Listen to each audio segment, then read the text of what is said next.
পরিমাপ করা যাবে যে আমরা যে জায়গাটা দাঁড়িয়ে আছি এই জায়গাটা কতখানি। নিজের ছেলের পায়খানা যদি দেখি তাই নাকে কাপড় দিয়ে আমরা চলে যাই দুর্গন্ধের ঠেলায়। আর দামু পাগল ওরাকান্দির বারুণী মেলার শেষে নিজে ঠাকুর বাড়িতে গিয়ে সকলের পায়খানা 2 হাত দিয়ে তুলে এগুলো গল্পের কথা, শিশির হয়ে গেল হয়ে গেল, পরের হাগা 2 হাত দিয়ে তুলে দেখাও তো, কেটা পারবানি? খাওয়া লাগবে না পরের দিন। সাজো গু আর কি কবরে কাঁচা কাঁচা গু। আমি বলছি তাই ঘৃণা হচ্ছে। আর যদি কেউ 2 হাত দিয়ে তোলে পরিস্থিতি কি হয়? পাগল কখন হয়? ওই পায়খানা যে উনি তুলছে, দামুর এই ভাবনা ছিল না। উনি ওই পায়খানার মধ্যে হরিরূপ দর্শন করত, ওই পায়খানার মধ্যেও দেখতো বাবা হরিগুরু চাঁদের মধ্যে খেলায় আছে। পাগল তারাই হয় যারা সর্বভূতে হরিময় জগৎ দর্শন করে। আমরা দেখতাম পায়খানা, দামু কিন্তু তা তো দেখতো না। হঠাৎ করে খবর দিয়েছে বাবা ওই পাইপের মধ্যে দিয়ে পায়খানা বেরোচ্ছে না। তো দামু কয় যে তোমরা কয় শালা কি করো ও জায়গা দাঁড়াই? বলছে আমরা তো চেষ্টা করি বাড়োই না। বল দাঁড়া আমি যাই। পাগল এসে করলো কি, হাত এই পর্যন্ত পাইপের মধ্যে ঢুকাই দিল, ঢুকাই দিয়ে বাঁশপাতা টাতা যা ছিল ঘুষুর 2টা নিবে করলো। তুমি ভাবতে পারো কোন স্তরে গেলে মানুষ পরের পায়খানার মধ্যে হাত ঢুকাই টেনে বের করতে পারে। উনি যখন ওরাকান্দি যেত, ঠাকুর বাড়ি যেত, সবাই শেষ করে উনি পরে যেত। ঠাকুরনগর স্টেশন থেকে গড়াগড়ি দেওয়া শুরু করত, আর ওই গড়াগড়ি শেষ হতো ওরাকান্দি গিয়ে। চোখের জল কখনো তার কমতি ছিল না। কত মরা দেহে যে দামু পাগল জীবন দিয়েছিল। তখনকার সময় তো এত মিডিয়ার প্রচলন তখন হয়ে পারেনি। এখন যেমন একটা ফু দিলে, এই যে হঠাৎ করে শুনেছ না শিশির সরকার বিয়ে করেছে, শুনেছ? খালি কপাল খারাপ যে আমি বউ খুঁজে পাচ্ছি না। সে বউ গেল কনে? আমার বিয়ে তো শিশির করলো, সে বউ করছে, সে বউ খুঁজে পাইলে তো। ব্যাপার হচ্ছে এখনকার এই যে মিডিয়া তো টুক করে টুকরো এই বয় আমি বউ খুঁজে পাইনি, ভেজাল বাতাস নেব। তখনকার সময় মিডিয়া তেমন ছিল না, যার কারণে এনরা যত লীলা করেছে সেই লীলা অনেক লীলা প্রকাশ হয়। এই জন্য দামু পাগলের জীবন যদি আমরা দর্শন করি তার মধ্যে বহু কিছু পাই। আমি তার সংক্ষিপ্ত কিছু বিবরণ দেব, একটু ধৈর্য ধরে থাকেন সবাই। কি হয়েছে? তুই আবার কোন জায়গায় যাবি? কাকে বাড়ির তাই?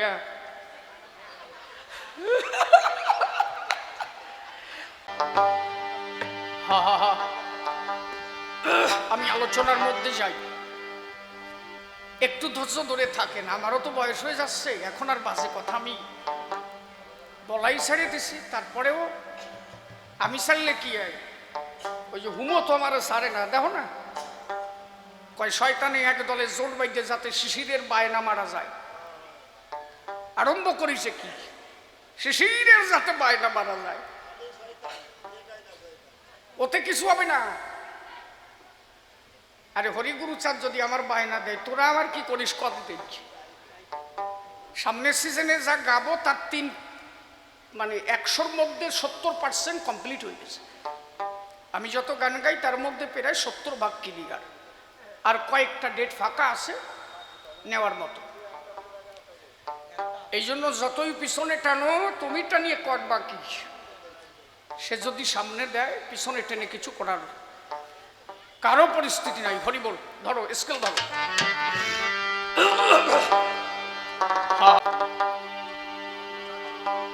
আমি বিচরণ পাগলের আশ্রমে গানে যাই। একটা মেয়ে আমাকে খেতে দিল, খাটে 2টো ভাত দিল একটা থালার উপর। তার সঙ্গে আমার আলোচনা হচ্ছে, ওই ভিডিওটা ছেড়ে দিয়েছে। ওইখানে সে আমার দুটো খেতে দিয়েছে খাটে, আমি বসে আছি, মেয়েটা চেয়ারে বসে আমার সঙ্গে বিচরণ পাগলের আশ্রমে বসে আলোচনা হচ্ছে, সেইটা ছেড়ে দিয়েছে। আর যদি মতুয়াদের মূল আদর্শ, যেমন আমরা আগে দেখেছি, একজন গোসাই যদি ভাত মাখাতো, মা মাসি সবাই মিলে এক জায়গা খেত, এ ওর গালে ভাত ভরে দিত, ও ওর গালে ভাত ভরে দিত। তা আমি যদি ওই সময় ওই মেয়েটার গালে ভাত ভরে দিতাম, কপালে যে আমার কত দূর ছিল ঠিক নাই। তুই তো ভাসবিনি কম না।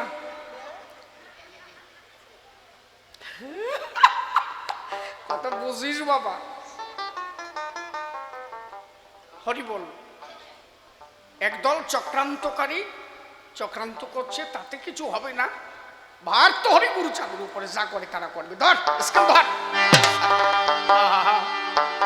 বলো জয় জয় ক্ষীরোদ বিহারী পূর্ব ব্রহ্ম হরি গুরু চাঁদ প্রেমানন্দে ভগবান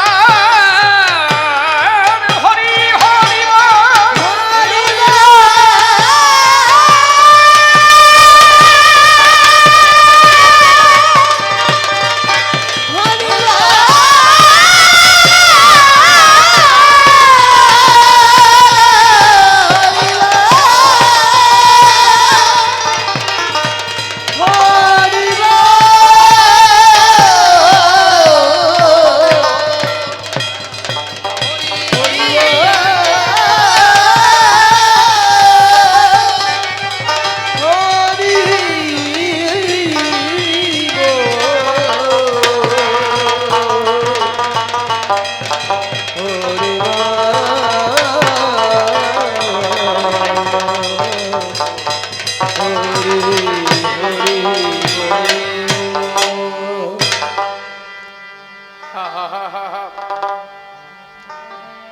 জীবনে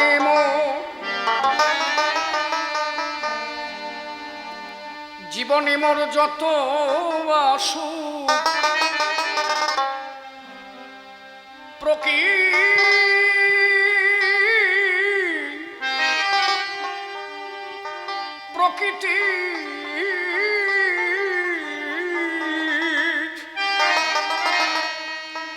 প্রকৃতির ঘোর পরিহাস।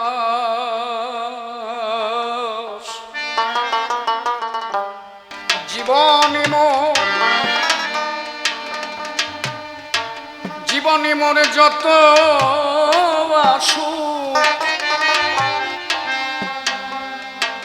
প্রকৃতি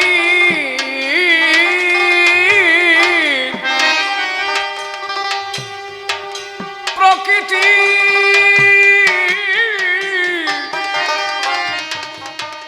প্রকৃতির ঘোর পরিহাস। তোমার না করিয়া বিশ্বাস, জীবনে মন যত আসুক প্রকৃতির ঘোর পরিহাস, যেন তোমার না করিয়া বিশ্বাস।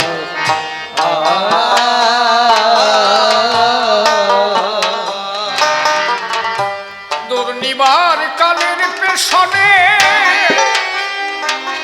আমার দুর্দিনের দুঃখ বেদনে, দুর্নিবে আসা দুঃখ দুর্নিবাস দুঃখ কালে, দুর্নিবার কালের পেছনে ও দয়াল দুর্দিনের দুঃখ বেদনে, দুর্নিবাস দুঃখ কালে দুর্নিবে দুঃখ বেদনে, ওরে যত জেগে উঠুক মনে, যত জেগে উঠুক যত জেগে উঠুক মনে, বুক ভাঙা দীর্ঘ নিঃশ্বাস। তোমারে না করিয়া বিশ্বাস, জীবনে মোর যত আসুক প্রকৃতির পরিহাস, যেন তোমারে না করিয়া বিশ্বাস।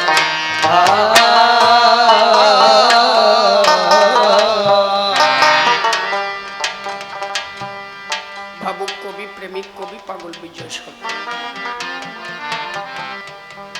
জীবনের যে কোনো পরিস্থিতি হোক, জীবনে মোর যত আসুক প্রকৃতির ঘোর পরিহাস, ঝড় আসুক, তুফান আসুক, সব ধ্বংস হইয়া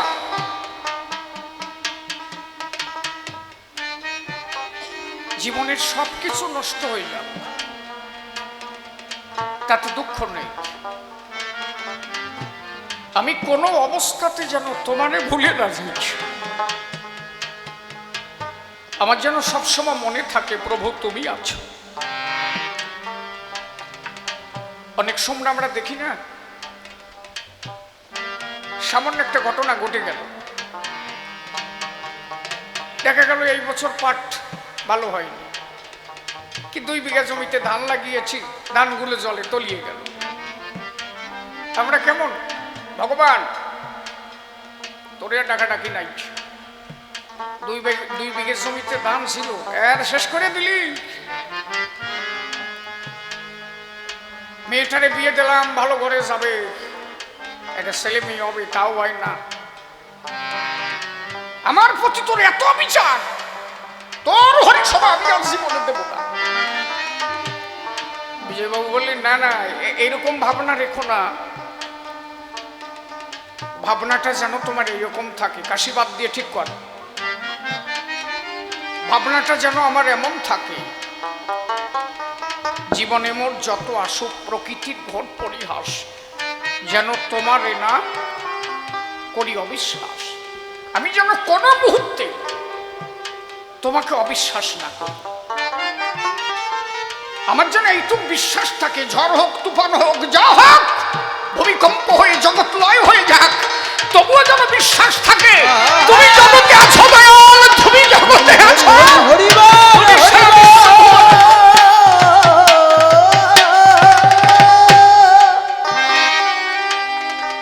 আমার দুনির্বাণ কালের পেছনে অনেক দুর্দিনের দুঃখ বেদনে,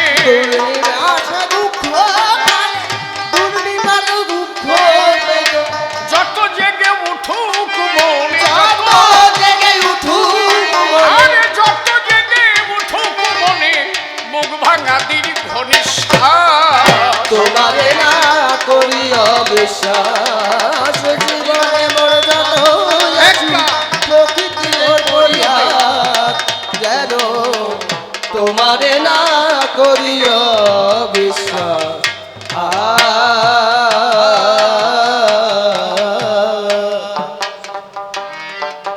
জেঠুমশাইকে দেখে আমার মনে পড়েছে, আমি জানি জেঠুমশাই বই নিয়ে আসছে, তাই না? ঠিক ঠিক ঠিক ঠিক, ওনাকে দেখে আমার মনে, আমি বুঝতে পারছি। আপনারা যদি বিজয় গীতি চান, কি কি আছে দেখ, শুধু বিজয় গীতি?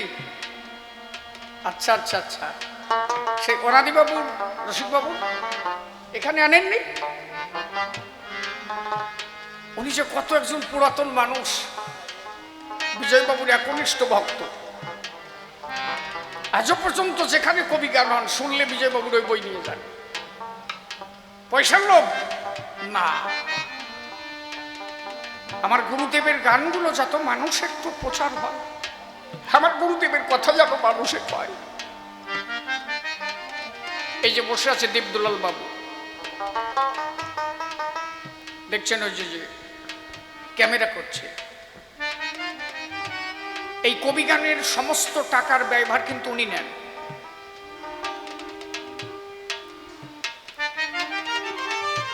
আমাকে বললেন যে একটা দালান ঘর দিয়েছি, অনেক টাকা ঋণগ্রস্ত, কিন্তু আমি কিছু মনে করি না। যেই শুনি বাবার অনুষ্ঠান আসছে, যত দেনাই হই না কেন, আমার গুরুদেবের অনুষ্ঠান আমার করতে হবে।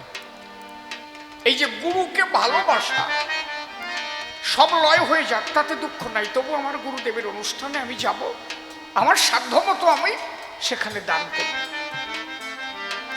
গতবার আমার কবি গানের টাকা উনি দিয়েছে, এবারও তাই দেবে। নিজের দিনাগ্রস্ত, তবুও তার মধ্যে দিয়ে উনি কিন্তু ওনার গুরুদেবকে বললেন। আর তাকে বলার মতো তো নয়, তার কাছ থেকে উনি যা পেয়েছে তা ভুলতে পারে না জীবনে।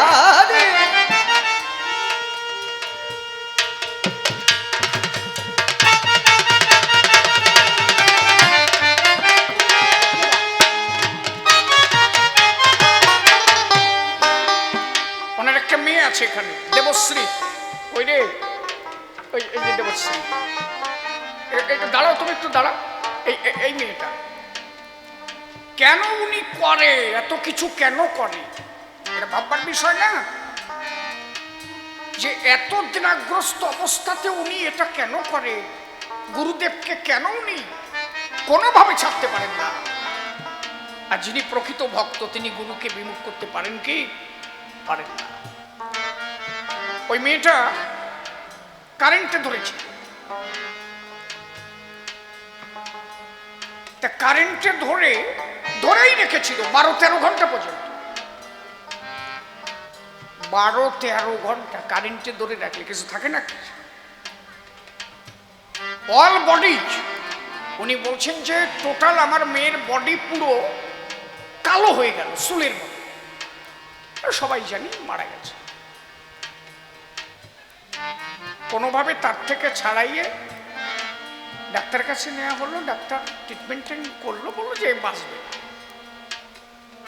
কিন্তু ওনার গুরুর প্রতি আত্মবিশ্বাস আছে। উনি বিশ্বাস করে যে আমার বাবা দামু যখন আছে ওর কিছু হবে না, আমার মেয়ে বাঁচবে। মেয়েটা কি করলো ওই অবস্থাতে? ও বলছে, ওই মেয়ে বলছে ওর বাবাকে, বাবা তুমি জানো কি? বলছে আমি না এত সময় আমার দাদুর কাছে ছিলাম, দাদু আমাকে জড়ায় ধরেছিল, দামু দাদু আমারে কোলে নিয়ে বলছিল তোর ভয় নয়, আমি তোর কাছে আছি, তোর কাছে আছি। হরি বল, হরি বল।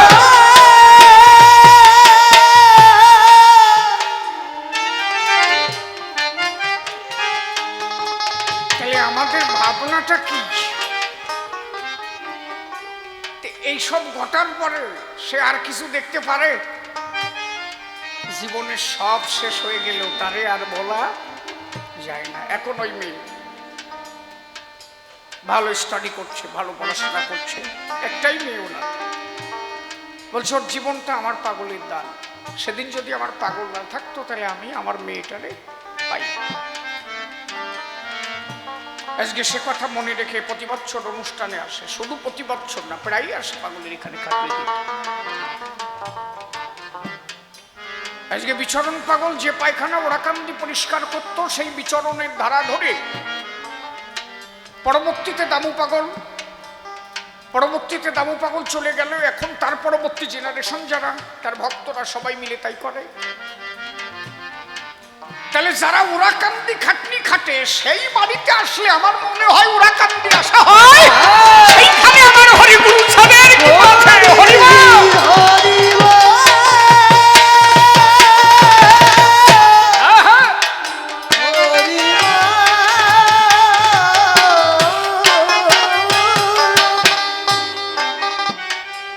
আজকে এমনও তো হতে পারে, এই আমরা কবি গান শুনছি, কবি গান গাচ্ছি, প্রত্যেকটা স্তরে স্তরে হয়তো তিনি আছেন, আমি আপনি হয়তো দেখতে পাচ্ছি না, তার এখানে অনুষ্ঠান হচ্ছে, তিনি আসবেন না। তিনি চলে যাওয়ার পরে যদি ওই মেয়েকে কোলে করে বাঁচাতে পারে, আজকে তার বাড়িতে অনুষ্ঠান, তিনি না এসে পারে, এত হরিভক্তের মধ্যে তিনি আছেন। হরিবল, হরিবল।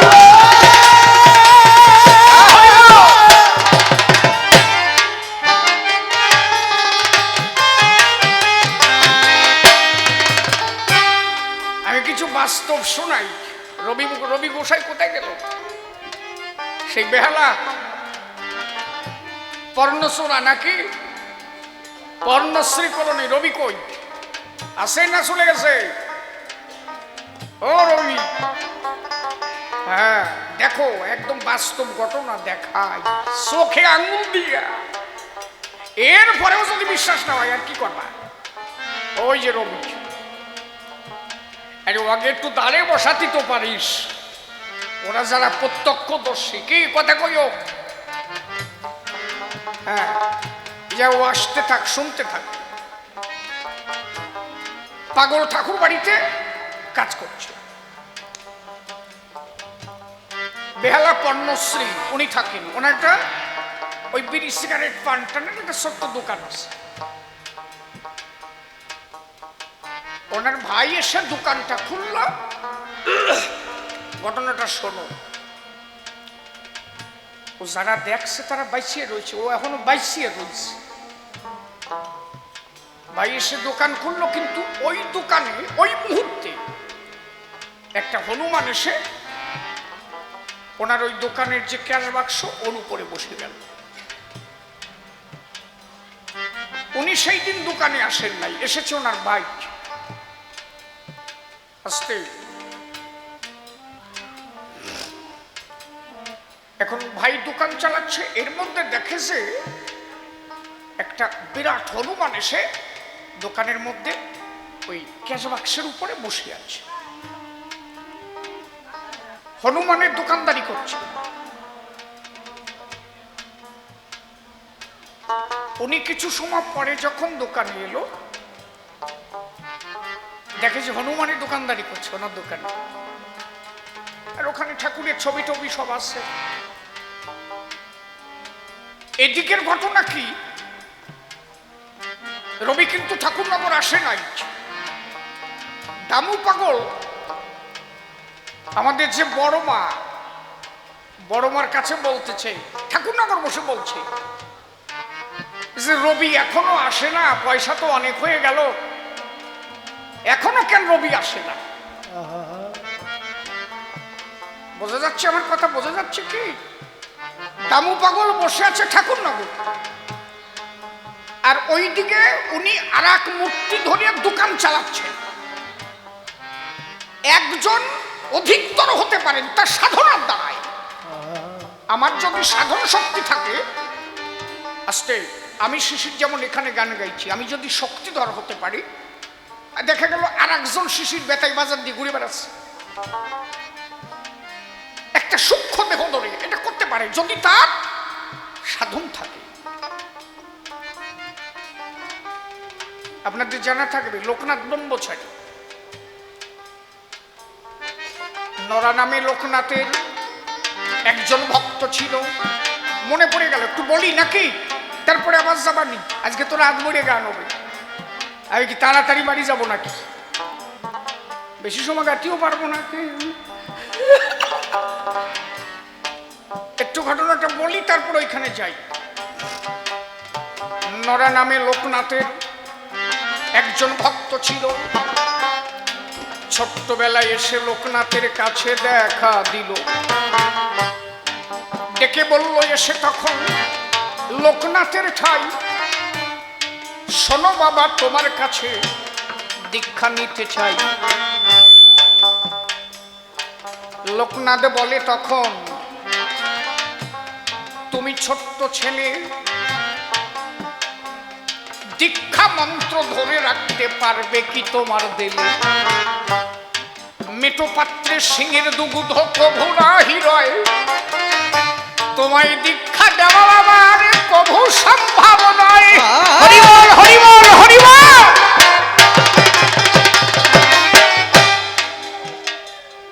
বাচ্চা ছেলে দেখে নরোত্তমকে ফিরাইয়ে দিল, কিন্তু মনে মনে নরোত্তম তারে গুরু বানাইয়ে নিল।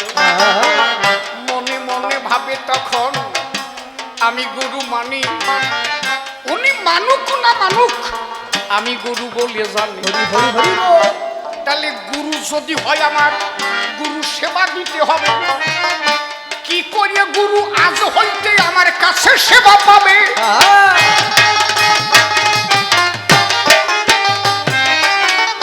এই যে গুরু সেবা দেবে বলে মনে ছিল আশা, কাছে যেতে পারে না তার বাঁধল ছোট্ট বাসা।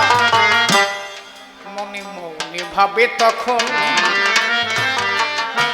আমি কি যে করি, এখন কেমন করে যেতে পারি আমি গুরুদেবের ধরি। নরোত্তম মনে মনে ভাবছে, যদি কোনোভাবে একটু গুরু সেবা করতে পারতাম, আমি যাকে গুরুদেব করেছি আমার উচিত আমার গুরু সেবা করা। শ্রীমৎ অশ্বিনী ঘোষাই একটা গান লিখেছে না, দয়া করি দয়াল গুরু রেখো আমার সেবা দাসী। তুমি আমাকে সেবা দাসী করো। ওর মধ্যে একটা কলি আছে দেখবা, আবার গোসাই যা লেখছে, ওর মধ্যে একটা কলি আছে না, আমি তব দাসীর যোগ্য নই, তবু পোড়া মনে বলে আমি সেবা দাসী হই। বুঝালে মন বোঝে বা কই, আমি তবু ওই রূপ ভালোবাসি। দয়া করি দয়াল গুরু রেখো আমায় সেবা দাসী। কত আত্মনিবেদন। লাস্টে গিয়ে বললেন কি, মৎস্য ফেলতে ভাঙা কুলার হয় প্রয়োজন। কথায় কথায় বলে অনেকজন, মৎস্য ফেলতে ভাঙা কুলার হয় প্রয়োজন। অনেক সময় ছাই ফেলাতে তো ভাঙা কুলাও লাগে। তা আমি যদি কোনো জায়গা না পাই, অন্তত ভাঙা কুলার কথা তোমার চরণে আমায় জায়গা দিও।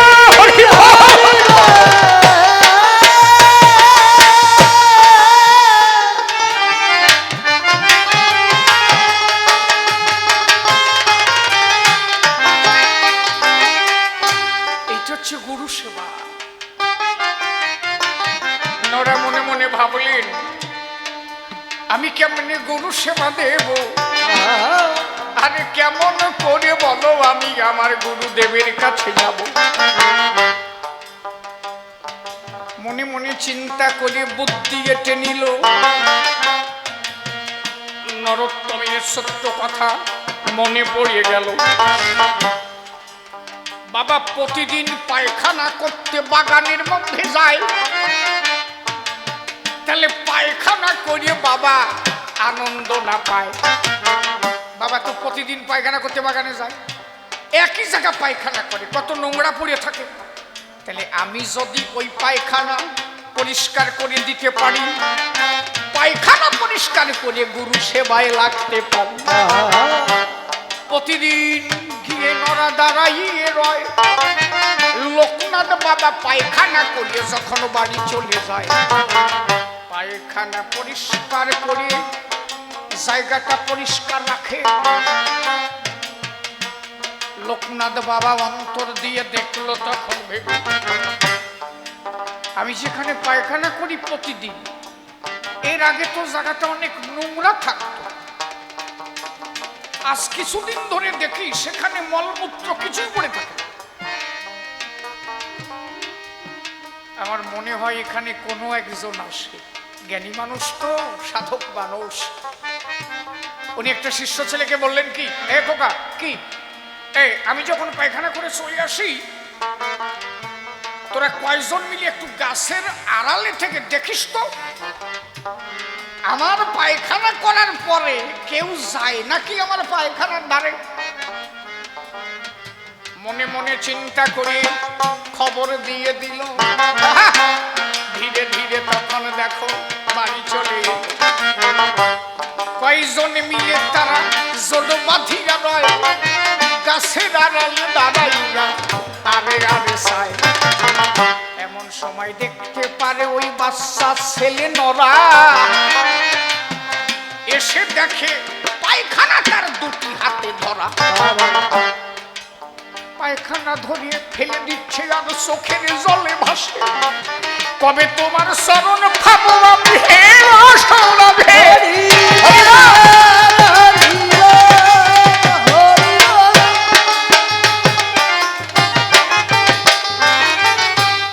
চোখের জল তার টপ টপ করে পরে মৃত্তিকা। গুরু কবে তোমার চরণ একটু জায়গা পেতে পারে? এমন সময় ছেলেগুলো এসে তারে ধরে নিল। কে কথা বলে একে? এমন সময় ছেলেগুলো এসে তারে ধরে নিল। চল চল, বাবার পায়খানার কাছে কি করিস তোর বলা ভালো। ধরে নিয়ে চলে গেল তখন লোকনাথ বাবার ঠাই। বাবা লোকনাথ দেখে বলে এই আসামি হয়, এই আসামি বোধহয় পায়খানার কাছে প্রতিদিন যায়। কি করে তোরা বল দেখি, আমি শনিবার চাই। ওরা তখন ডেকে বলে বাবা কি পাবো তোমার ধারে, দুই হাত দিয়ে তোমার পায়খানা এই পরিষ্কার করে। চোখের জলে ভেসে ভেসে বলে সর্বক্ষণ আমি কেমনে পাবো একদিন আমার গুরুর রাতুল চরণ। তোমার চরণ তলে আসার জন্য এত ভক্তি এর মধ্যে রয়, তুমি কি পা করিয়ে চরণ তলে এনে দাও হে আশ্রয়।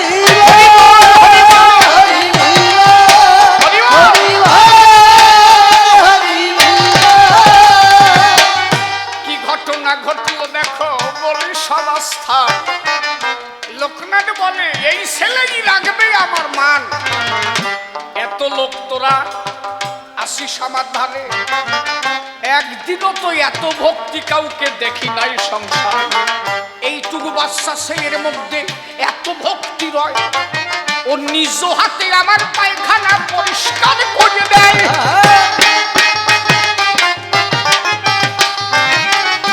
আজ হইতে তুই নরা আমার কাছে রবি, আমার সাথে মিলে মিশে তুই গোবিন্দ পূজা দিবি।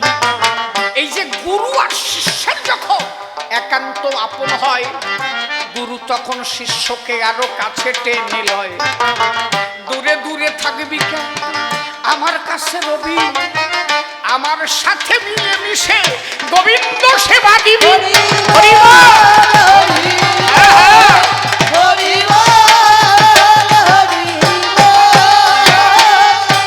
দাঁড়াইয়া বলি আমি ধর্ম সমাস্থান, কি ঘটনা ঘটেছে শোনেন জ্ঞানীজন। এই যে লোকনাথের আদেশ যখন পেয়ে গেল, ধীরে ধীরে গুরুদেবের কাছে থাকিতে লাগিল।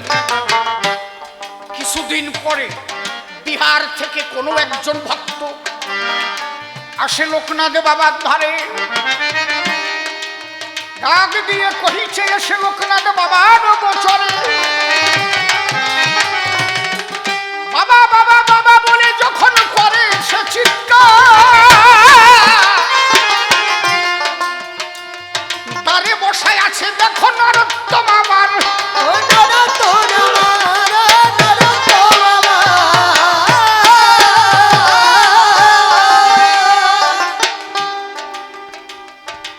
বাবা লোকনাথ ভিতরে আর নরোত্তম আছে দ্বারে। বিহারী বাবু এসে বললেন বাবা কোথায় রে? বলে বাবা তো বাড়ি নাই। কেন বাবা বাড়ি নাই কেন? আস্তে, আমি যে ঘটনা বোঝাবার জন্য এত সময় কথাটুকু বলছি, সারাংশটা তো এখন। এ বাবা বাড়ি নাই কেন? আরে তুমি জানো না বাবার জুতো ছিঁড়ে গেছে, সেই জুতো সেলাই করতে বাজারে গেছে। বিহারী বাবু বলছে বাজে কথা বলার আর জায়গা পাও না না? এ বাবার জুতো সেলাই করতে যাবে কেন? এত ভক্ত যাত্রা বাবা যাবে কেন? হাজার হাজার ভক্ত বাবার পাশে থাকে, আর এদেরকে রেখে বাবা নিজে জুতো সেলাই করতে নিজে যাবে, তাই না? বলে না না না, আমি যেটা সত্য সেটাই বলছি। বাবা বাজারে তার পাদুকা সেলাই করতে গিয়েছে। নরোত্তমের কথা বিশ্বাস না করে বিহারী বাবু ধাক্কা দিয়ে ভিতরে ঢুকে গেছে। ভিতরে গিয়ে দেখে কি লোকনাথ বাবা যে যোগাসনে বসে থাকে, একবারে দেখেছেন না? যোগাসনে বসে আছে। বিহারী বাবু সামনে গিয়ে ডাক দিয়েছেন, বাবা। ডাক শোনেন নাই। বাবা ডাক শোনেন। আবার যখন ডাক দিয়েছে বাবা, লোকনাথ বাবা এটা সাক্ষী দিয়ে উঠে বলছে কে কে কে কে কে এ কে? বাবা আমি বিহার থেকে এসেছি। ও আচ্ছা আচ্ছা আচ্ছা, কি হয়েছে? বাবা আপনি দ্বারে কাকে রেখেছেন? বলো কেন? নরোত্তম ভালো একজন ভক্ত। না বাবা, ও নরোত্তম মানে নরাধম। আমি এসে ওর কাছে জিজ্ঞাসা করলাম বাবা কোথায় গেছে? ও আমারে বললো বাবা জুতো ছিঁড়ে গেছে, জুতো সেলাই করতে গেছে। ওর কথা শুনে আমি যদি ফিরে যেতাম তাহলে তো তোমার সাথে আমার দেখা হতো না। বাজায় নরোত্তম কি কইছে? বলছে তুই বাবার নামে এত বড় বাজে কথা বলিস? বাবা জুতো সেলাই করতে যাবে, এত ভক্ত যা, চল বাবা ডেকেছে। নরোত্তমকে ধরে নিয়ে লোকনাথ বাবার সামনে দাঁড়িয়েছে, করজোরে লোকনাথ বাবার সামনে দাঁড়িয়েছে। বাবা আদেশ কর। আদেশ কি? তুমি তোমার এই দাদারে কি বলেছ? আমি নাকি বাজারে গেছিলাম জুতো সেলাই করতে। এই পাও কথা তুমি পাও কবে? এটি মিথ্যে কথা, তুমি যাও নাই? সত্যি কথা কইও, তুমি যাও নাই? লোকনাথ বাবা বলে যে আরে আমি তো গিয়েছিলাম সূক্ষ্ম দেহ ধরিয়ে, এইখানে একটা দেহ রেখে আর একটা দেহ ধরে আমি গেছিলাম, তা তুই দেখলি কিভাবে? সবাই দেখার কথা না। হরি বল, হরি বল, হরি বল।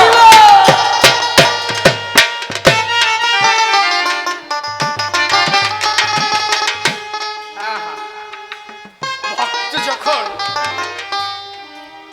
শিষ্য যখন গুরুমুখী হয়ে যায় তখন গুরু যা করে শিষ্য তাই বুঝতে পারে। এই জন্য বলে না গুরু মেলে হাজারে হাজারে, শিষ্য মেলে কয়জন। লোকনাথ বাবা নরোত্তমকে জড়ায় ধরেছে। একা আমি যে সূক্ষ্ম দেহ ধরে অবতারণ করেছিলাম এ তো অন্য কারো কথা জানবার নয়, তা তুই জানলি কিভাবে? বলে বাবা পায়খানা পরিষ্কার করতে করতে করতে করতে তোমার চরণতলে জায়গা পেয়েছি। একবার যখন তোমার চরণের কাছে এসেছি, তুমি ঘরে থাকো, আমি তো দ্বারে থাকি। আমি থাকি দ্বারে, মনটা কিন্তু থাকে সদা সর্বদা তোমার চরণের দ্বারে। তুমি যখন যা করো আমি সব দেখতে পারি। হরি বল, হরি বল।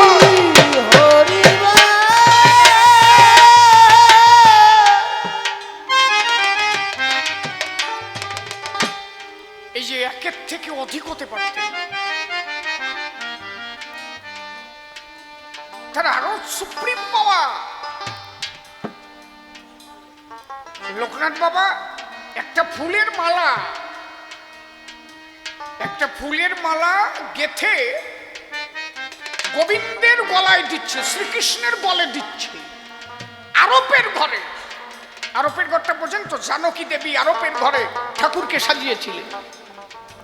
আপনি এখানে বসে আছেন আপনার মনের দ্বারা, যেমন বলছে না কেহ বিনা সুতে মালা গেথে তোমায় সাজাবে যতন করি, বিনা সুতেও মালা গাঁথা যায়। আমি এখানে বসে আছি, মালা গেথে আমি ঠাকুরকে দান করতে পারি। মানে আমি বলছি আমার দ্বারা তো সম্ভব না, মানে বোঝানোর জন্য বলছি, বুঝিও। আমার দোষ বেশি তো কেন না বলিয়ে ফেললো, উনিও পারে দেও। আরে তা না, বুঝাবার জন্য করছি, ব্যাপারটা বোঝো। বিনা সুতের মালা, তার মানে তুমি এখানে বসে আছো, তোমার মনটাকে ছেড়ে দাও। মনের দ্বারা গাছের থেকে ফুল ছিঁড়ে মনের দ্বারা তুমি যাকে পড়াবে এক ধ্যানে তাকে স্মরণ করে মালা গেথে এখান থেকে মনটাকে তার কাছে পাঠিয়ে দিয়ে তার গলায় মালা দাও, সেটা বিনা সুতের মালা। পুজো তো হয় মনের দ্বারা। যখনই হয় মন মগ্ন তখনই হয় পূজার লগ্ন, ঠাকুর বাবা পাগলা বলেছেন। এ শালা লগ্ন আবার কি রে? লগ্ন কারে কয়? তোর মনই ঠিক নাই, তার লগ্ন কোন জায়গায়? যখনই তোর মন ঠিক হবে, মনে যখন তুই তারে স্মরণ করবি তখন তোর লগ্ন হবে। হরি বল, হরি বল।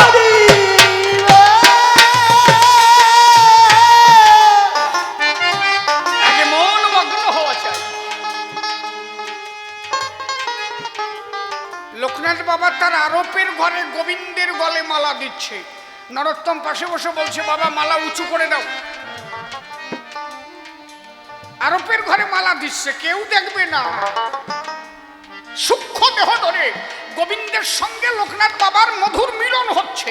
উনি মালা দিচ্ছে, গোবিন্দ মালা নিচ্ছেন। দেখছে নরোত্তম পাশে বসে বলছে, বাবা মালা কিন্তু চূড়ায় বেঁধে যাচ্ছে, একটু উঁচু করে দাও দি। মালার সাটা ফেলাই দিয়ে নরোত্তমরে জড়ায় ধরেছে। তুই আর আমি পার্থক্য নাই, আয় তুই আর আমি মধুর মিলন হই। হরিবল হরিবল।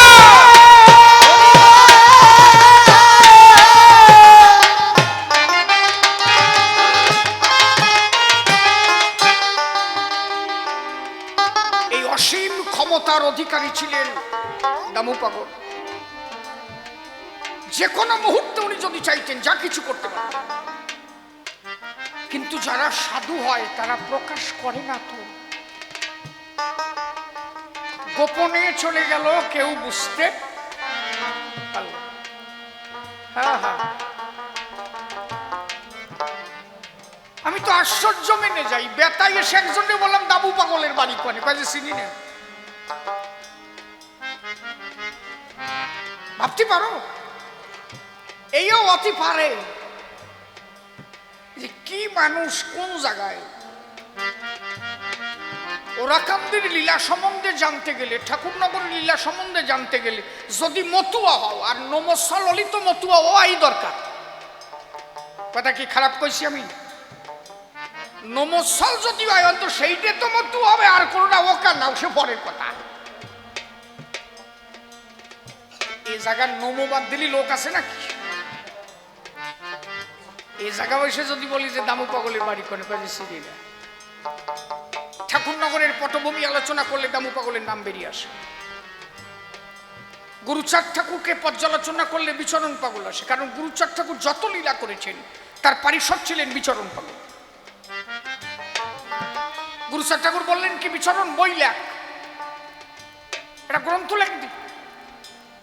কি যে কও বাবা, এক অক্ষর পড়াশোনা জানি না, আমার দ্বারা গ্রন্থ লেখা হয়? আমি বলেছি তুই লিখবি, কিন্তু আমি লিখতে জানি না। তুই লিখতে জানিস না, কথিত জানিস, তুই বলতে জানিস না, তুই বলবি। কাজে তুই লেখবে কেটা? কাজে তারা কলম দিচ্ছি। উপেন, রাউত খামারের উপেন বাবু ছিল, উপেনকে ডাক দিল। উপেন কি, আজকের থেকে আমি যেখানে যেখানে যাই আমার বিচরণ তো আমার সাথে সাথে যায়, তাহলে আমার লীলা সব আমার বিচরণ জানে। আমার বিচরণ তোরে যা কবে, আর তুই কলম হয়ে খালি লিখবি। আজকের থেকে আমার গ্রন্থ রচিত হবে বিচরণ।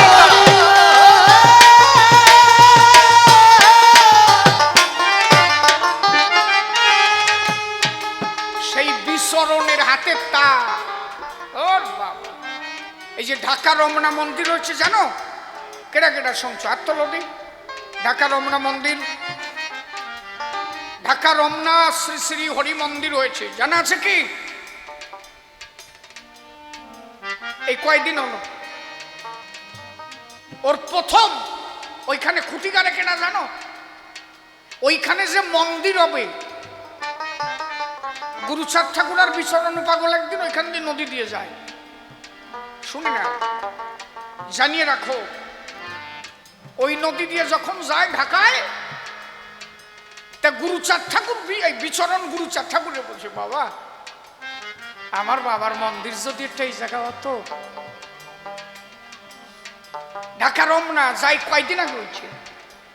বিভূতি শুনো কিন্তু ঘটনা কি, পাগল কি পারে, সহজে পাগল হয় নাকি?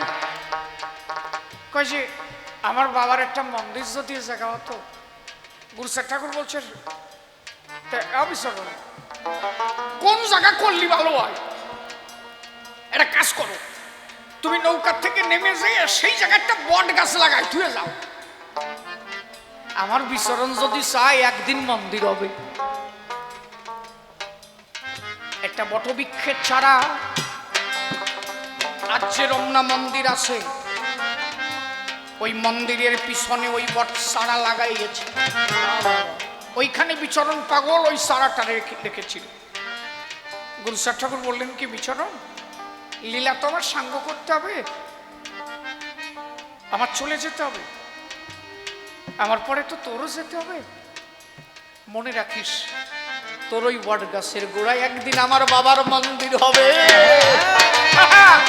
একদিন ঢাকার মানুষ ওই মন্দিরে হরি গুণ গাবে। হরি বল, হরি হরি সেই ঘটনায় সেই মন্দির রমনা মন্দির হলো, একবার প্রেমানন্দে ভক্তবৃন্দে হরি হরি বল। হরি বল, হরি বল, হরি বল, হরি বল। এরা কতখানি সূক্ষ্মদর্শী, ওরে বাবা, সে কবে রে কথা আজকে হইছে, কথা বুঝিস?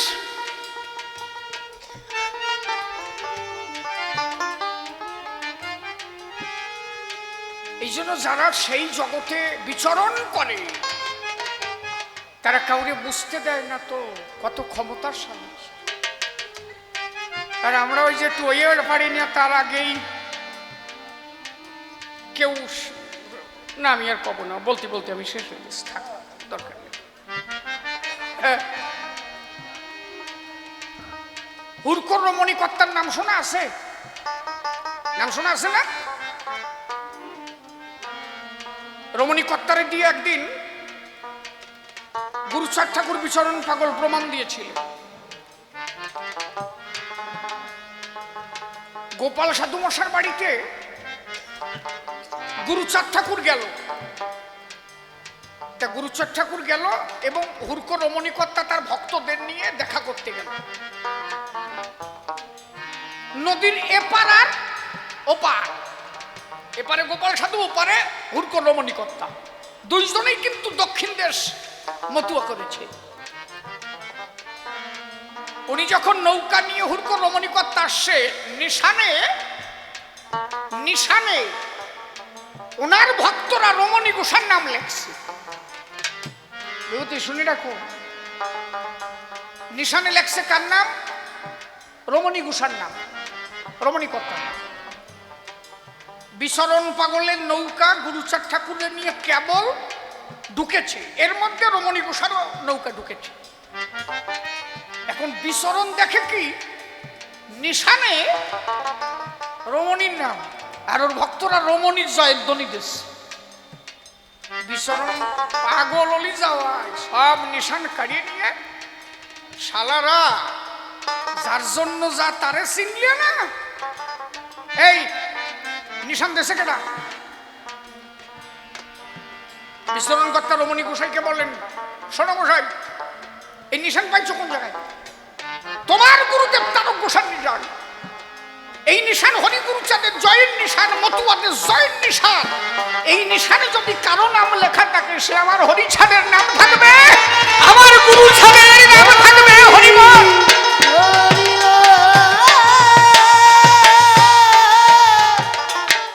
তুমি এত বড় ভুল করলে কেন? তোমার ক্ষমা নাই। রমণী কর্তা বুঝতে পারবো, শালা ভুল হয়ে গেছে তো, এই কয় শয়তানের ভালায় পড়িয়ে এ করেছে তো। আদৌ রমণী গোসাই জানতো কিনা যে নিশান ওই লেখা, এটা ভাববার বিষয়। কয়জন হয়তো করেছে। আরে গুরুদেব নষ্ট হয়ে যায় তো শিষ্যের জন্য তো অনেক নষ্ট হয়, পাম দিয়ে দিয়ে দিয়ে দিয়ে শেষ করে। রমণী কর্তা গিয়ে গুরুচাঁদ ঠাকুরের পায়ে পড়লো, বাবা ভুল হয়ে গেছে, ক্ষমা করো। কয় যে আমি ক্ষমা করার কেটা, যেটা ধরিছে সেইটা যে করবে। বিচরণ যে বলো, ভাই বুঝিস তো, আমি বুঝে উঠতে পারি নাই যে কি দিয়ে কি হয়ে গেছে, ক্ষমা কর। কয় যে মনে রাখো, একমাত্র নিশানে থাকবে আমার হরি গুরুচাঁদের ধ্বনি। একবার হরি হরি বলো, যত ভক্ত জ্ঞানী গুণী হরি বল, হরি বল, হরি বল, হরি বল। এই জন্য দাঁড়ায় বলি, ধর্ম সভাস্থান এখন কত জায়গায় ঘুরে বেড়ায়, কত গোসার নাম। এসব ধরতে গেলে কত বাধা পড়ে, এই জন্যই এক এক করে বলা দিয়ে গেছে সেরে। তাই ভাবুক কবি, প্রেমিক কবি পাগল বিজয় গান লিখলেন, গানে অন্য গাই নাই না। আমি নির্মম সংসারে পড়ে যত পাই যন্ত্রণা, আপন জনার কাছে যদি না পাই সান্ত্বনা, ও না পাই সান্ত্বনা।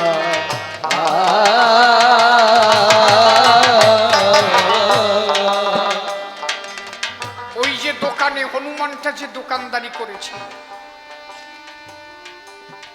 ঠাকুরনগর বসে দামু পাগল তখন তার স্ত্রী বড় মা, আমাদের যে বড় মা, ওনার কাছে বলছে, আরে বাক্সে তো টাকায় ভরে গেল, এখনো তো রবি আসে না। মানে উনি যে ওখানে হনুমান মূর্তি ধরে লীলা করছে, এখানে বসে তার ইশারা দিচ্ছে ওনার স্ত্রীকে, কিরে বাক্স তো টাকায় ভরে গেল, সে রবি তো এখনো আসে না, মানে দোকানে কেন এখনো আসে না? এরা তো অত কিছু বোঝে নাই, কি কয়, কি করছে না করছে সাটা। ওদিকে ওই রবিবাবু যখন এলো, এসে হনুমানকে চোখের জল দিয়ে পুজো টুজো দিল, হনুমান ওখান থেকে চলে গেল। রবি দোকানদারি সেরে ওরা ঠাকুরনগর এসে যখন দামুকে প্রণাম করলো, দামু পাগল বলল, বাবা বেচা কিনা কেমন হয়েছে? খারাপ হয় নাই না? ভালো দোকানদারি হয়েছে।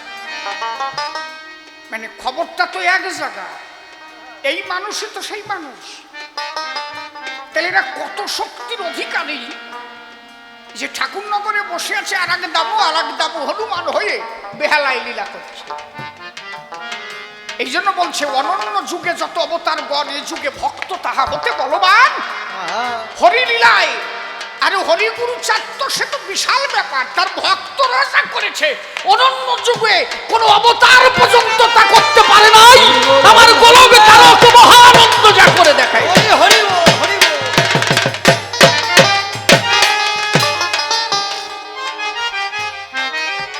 দামু পাগলের লীলায় তো রাত ভরে বললেও শেষ হবে না।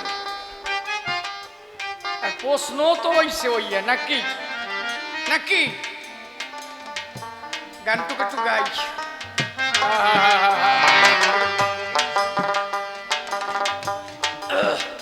নির্মম সংসারে পড়ে যত পাই যন্ত্রণা, আমি আপন জনার কাছে যদি না পাই সান্ত্বনা, ও না পাই সান্ত্বনা,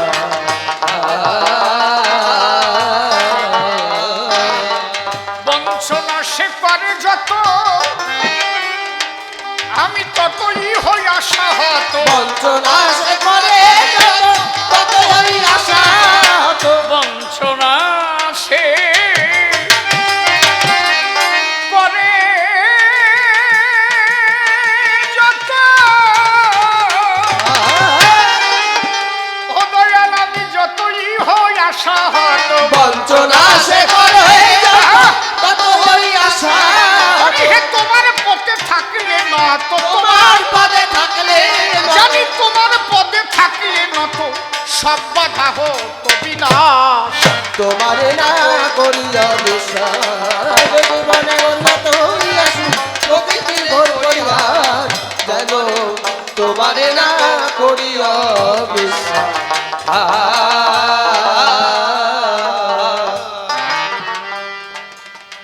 ও আমি অন্ধকারে পথ হারাইয়ে,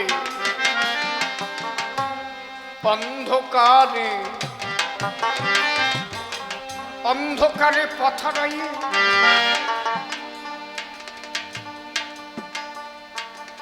যে বিচরণের হাত দিয়ে দামুর আশা। আমি বিচরণের একটা কথা বলি, শোনেন, একদম বাস্তব কথা। সে বাড়িতে বিচরণ পাগল আসা যাওয়া করত, এবং ওই বুড়িমা পাগল ছাড়া আর কিছু জানতো না, বিচরণ আর বিচরণ। ঝড় আসলে এটা পিড়ি দিয়ে বলতো, পাগল তুমি বসে পড়ো, সেটিয়ে না। বিশ্বাস কি বুঝেছ? বলে ঝড় বিরাট ভাবে সারিয়ে দিচ্ছে, এটা পিড়িয়া সালিয়ে বলে বলছে, পাগল সেটিয়ে না, বসে পড়ো। বিরাট বৃষ্টি হচ্ছে, এটা পিড়িয়া সালিয়ে বলে, ও পাগল এত পাগলামি করিয়ে না, বসে পড়ো। ভালোবাসা, সে জানতো সব আমার পাগল করতেছে। ওনার ছোট্ট একটা নাতনি খেলতে খেলতে, ওই যে বুড়িমার কথা বলছি, ওনার ছোট্ট নাতনিটা জলে পড়ে গেল। 3 থেকে 4 ঘন্টা জলের ভিতর, ছোট্ট 3 থেকে 4 বছর বয়স হবে, জলে পড়ে মারা গেল। সবাই খোঁজ লাগাইয়েছিল কোথায় গেল মেয়েটা, বুঝি মারা গেল। হঠাৎ করে কোনো একজন ব্যক্তি দেখছেন যে একটা লাল জামা পরা আছে, একটা জামা জলের উপরে ভাসছে, মানে মরিয়ে ভাইসে উঠছে। 4 ঘন্টা একটা বাচ্চা মাইয়ে পড়ে থাকি বাসে। সবাই চেঁচামেচি করে জলের থেকে তুলে আনলো মরা অবস্থায়। তার মা তো অজ্ঞান হয়ে গেল শুনে, মেয়ে মারা গেছে জলে পড়ে। কতখানি বিশ্বাস থাকলে হয়। এই জন্য বলছে না, আগে তাকে জানতে গেলে প্রথম পূর্ণ আত্মসমর্পণ, পূর্ণ বিশ্বাস চাই। বিশ্বাসে যেন এক বিন্দু তোমার কমতি না থাকে। এই আমার দিকটা কাও, কথা বলে না, ভালো কথা শোনো। তা মেয়েটাকে এনে যখন মন্দিরের সামনে রাখা হলো, অনেকে ঝাঁকাঝাঁকি করলো, জল টল। পাখি যদি না থাকে তা যাইয়ে হবে ডাকছে। 4 ঘন্টা বলছে বাসে, সবাই ঝাঁকাঝাঁকি করছে, কিন্তু বাড়ির সবাই, মা বাবা তারা কি আর থাকে, সবাই কাঁদতেছে। ওই বুড়ি যেন কোথায় গেছিল, খবর পাইছে যে আমার নাতি জলে পড়েছে। মেয়ে বুড়ি দৌড়ে আইছে, বলছে জ্বর আসলিও পিড়িয়ে দিয়া, পাগল তুমি বসো, বৃষ্টি আসলেও পাগল এত চেতিয়ে না, বসো। কি বিশ্বের মতো এসে শুনছে নাতনি জলে পড়েছে।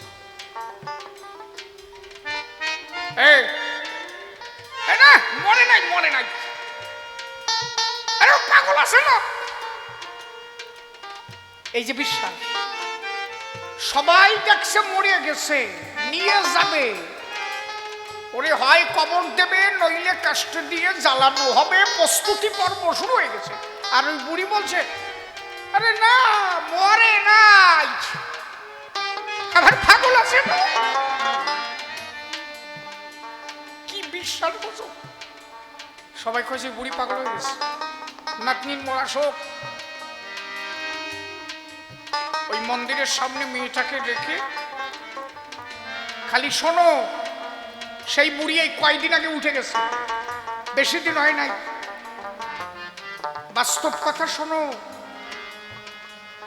ওই নাতনিকে মন্দিরে রেখে, বিচরণকে খুব ভালোবাসে, তো পাশে বসে বলছে শোনো, আমার নাতনিরে আর কেউ শোভা না। আমি সারা জীবন ভরে যদি হরিনাম করে থাকি, আমি যদি আমার পাগল বিচরণকে ভালোবেসে থাকি, এই মরা দেহে জীবন আমার পাগল দেবে।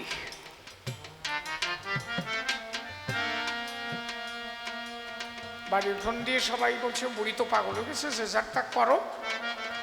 আর বুড়ি ওই একভাবে পাগল পাগল পাগল পাগল পাগল পাগল। কোথায় তুমি বাবা?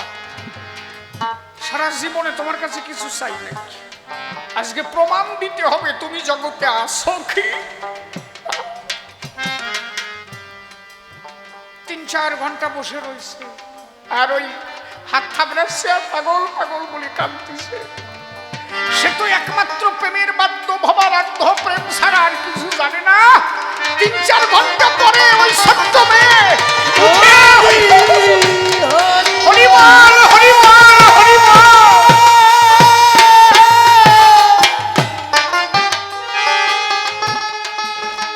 ওই ছোট্ট মেয়ে দেখে যে হঠাৎ করে এটা ঢোক গিলছে,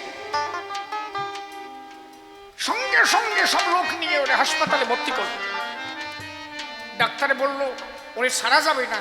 আর বুড়ি বাড়িতে কয় যে ওরে হাসপাতালে নীতি করছে কেনা, ওর জীবন মরিয়া দিয়েছে আমার বিচরণ, ও হাসপাতালে যাবে কেন? ছাতা ও হাসপাতালে নিলি কেন? বুড়ি ডাক্তারে যে বলছে কেনা এর ভর্তি করতে কইছে, ওরে মরিয়া দিয়েছে বিচরণ, ওরে হাসপাতালে নিবা কেন? কইছে ওর আর কিচ্ছু হবে না, ও ওরে যাদে বারে দেশে আমার পাগল বিচরণ একবারে প্রেমানন্দে হরি হরি বল সর্বজন হরি বল, হরি বল। সেই বিচরণের বিষ দামু পাগল হয়